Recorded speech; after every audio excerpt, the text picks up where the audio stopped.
company KK Supermart sudah mengambil langkah yang cepat sekali. Kita sudah memohon maaf terus dalam masa 2 jam di Facebook dan juga di social media.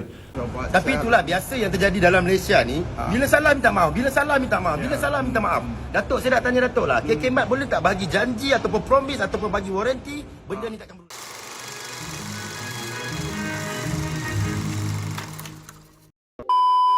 Pengendali kedai rangkaian Serbaneka, KK Supermart dan Superstore Sendirian Berhad, tampil membuat permohonan maaf susulan penjualan stoking berjenama Mirano Soap yang tertera kalimah Allah di salah satu cawangannya di Bandar Sunway, Petaling Jaya. KK Supermart dalam satu kenyataan berkata, tindakan serta-merta telah diambil dengan memberhentikan penjualan stoking tersebut. Pengasas dan pengerusi eksekutif kumpulan KK Supermart, Datuk Seri Dr. KK Chai berkata, stoking tersebut merupakan produk konsainan oleh pihak vendor. Syarikat tidak berniat untuk menyentuh sensitiviti dan keharmonian masyarakat. Oleh itu, saya dengan rendah hati memohon maaf kepada semua rakyat Malaysia, terutamanya yang beragama Islam, katanya pada sidang bagi memberi penjelasan berhubung isu tular penjualan stoking tertera kalimah Allah di Menara KK, Kuala Lumpur pada Sabtu. Mengulas lanjut, Chin Huat berkata, stoking berkenaan diimport dari China. Jelas beliau, pihaknya diberi peluang oleh Chai untuk menyewa ruang bagi menjual produk mereka. Menurut Chin Huat lagi, pengurusan produk tersebut dilakukan sepenuhnya oleh pembekal menerusi sistem sewaan tempat dalam premis kedai Serbaneka itu tanpa pemantauan pihaknya. Ujarnya, pemeriksaan dijalankan di 800 cawangan KK Supermart di seluruh negara namun hanya 3 premis yang membawa stoking itu dan 14 pasang mempunyai perkataan tertera kalimah Allah. Menjengah ke ruangan komen, meskipun sudah diberi penjelasan oleh pihak terlibat, rata-rata warga maya masih mengkritik penjualan barang berkenaan yang seolah-olah tidak menghormati agama Islam.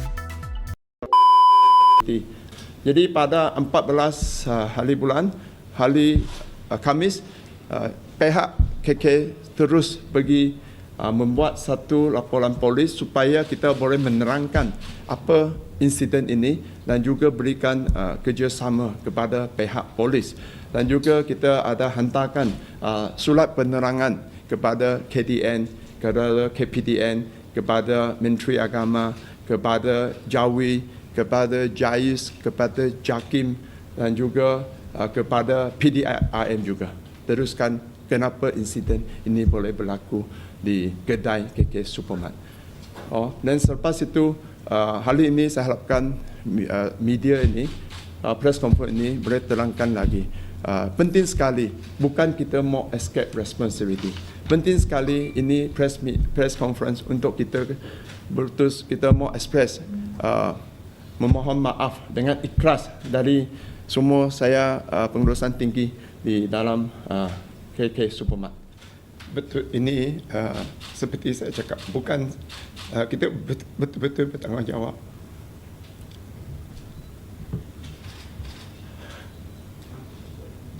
Kita minta maaf lah.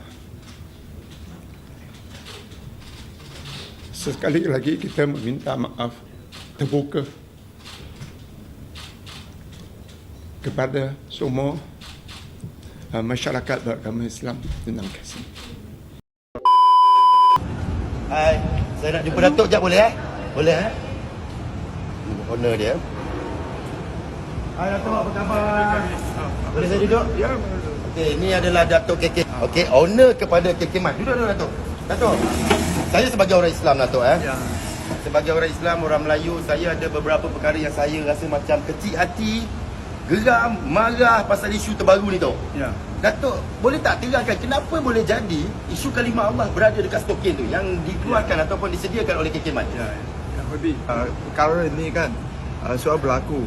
Jadi saya sebagai pengasas dan juga pengerusi eksekutif KK Supermart, kita betul menyesal dan juga kita tanggungjawab. Dan penting sekali saya betul-betul memohon maaf kepada seluruh rakyat Malaysia yang beragama Islam tentang kes ini.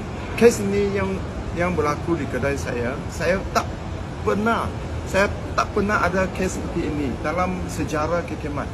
Kita sudah ada berada di Malaysia 23 tahun tak pernah satu kali yang kita ada masalah sensitif dengan agama, bangsa ataupun dengan masyarakat. Balangan itu dari pembekal.